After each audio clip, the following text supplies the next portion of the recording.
Budget বাস্তবায়নের সক্ষমতা নিয়ে প্রশ্ন তুলেছে গবেষণা সংস্থা পিপিআরসি। তারা বলছে যে সরকারি বিনিয়োগ থেকেও মিলছে না কাঙ্ক্ষিত সুফল। প্রতিশ্রুতি সত্ত্বেও সাধারণ মানুষ স্বস্তি পাবে কিনা তা নিয়েও সংশয় রয়েছে।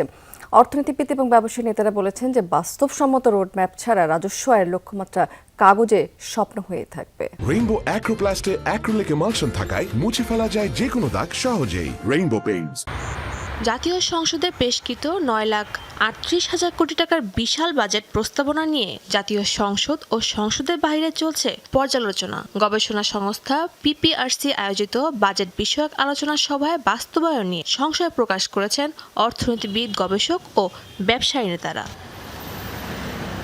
জানান, রাজস্ব আদায় উচ্চ লক্ষ্যমাত্রা বাস্তবসম্মত হয়নি। খরচের খাতেও রয়েছে এক ধরনের অস্বচ্ছতা। ইমপ্লিমেন্টেশন রোডম্যাপ আমাদের দরকার। আর আরো একটা খুব ভালো সাজেশন দিচ্ছে, আমি মনে করি বাজেটের আরেকটা 4th চ্যাপ্টার এড হওয়া উচিত। Either in the budget or in the জুনের মধ্যে বাজেট প্রেজেন্টেশনটা হয়ে যাওয়া উচিত।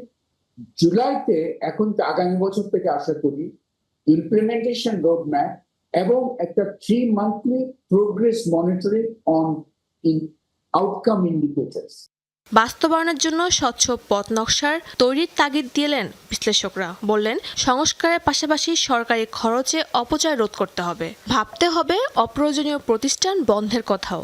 উপরের যে রেশিওটা এটা কমে আসতো, কিছুটা কমিয়ে আনা সম্ভব হতো যদি না ওই জাতীয় রাজস্ব বোর্ড ব্যতীত বহির্ভূত যে কর এবং কর ব্যতীত প্রাপ্তি, কারণ এই দুটোরই উৎস কিন্তু সরকারি প্রতিষ্ঠান, সরকারের সেবা ধর্মীয় প্রতিষ্ঠান, কোম্পানি, তাদের কাছ থেকে দেখা যাচ্ছে একবার বেশ কয়েক বছর ধরেই বা অতীতেও দেখা যাচ্ছে ওদের এস্টিমেট কিন্তু বাড়ানো হয় না, ওদের লক্ষ্যমাত্রা বাড়ানো হয় না।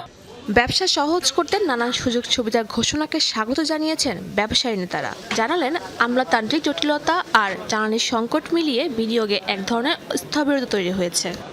যে ডিমান্ড সেটার একটা আকস্মিক ঘাটতি, সেটা মানে দীর্ঘদিনের ওই যে ট্রাম্পের শুল্ক প্লাস ইরানের সঙ্গে যুদ্ধ সব মিলিয়ে বোধহয় একটা অনিশ্চয়তার কারণে এই স্থবিরতা। তো এই দুটো জায়গার স্থবিরতা যদি না কাটা যায় দ্রুত, তাহলে বিনিয়োগে লোকজন উৎসাহিত হবে না। আবার এটাও বলা যায় যে বিনিয়োগ যদি আবার খুব না আসে, তাহলে আবার স্থবিরতা কাটানোর ক্ষেত্রে হয়তো একটা চ্যালেঞ্জ হবে। জলবায়ু পরিবর্তনের ধাক্কা সামলে নেওয়ার প্রস্তুতি নেই এমন তথ্য তুলে ধরে আলোচকরা জানালেন, বাজেটে নেই স্পষ্ট দিশা। শিক্ষা, স্বাস্থ্য, কৃষিতে বাড়তি বরাদ্দ প্রয়োজন।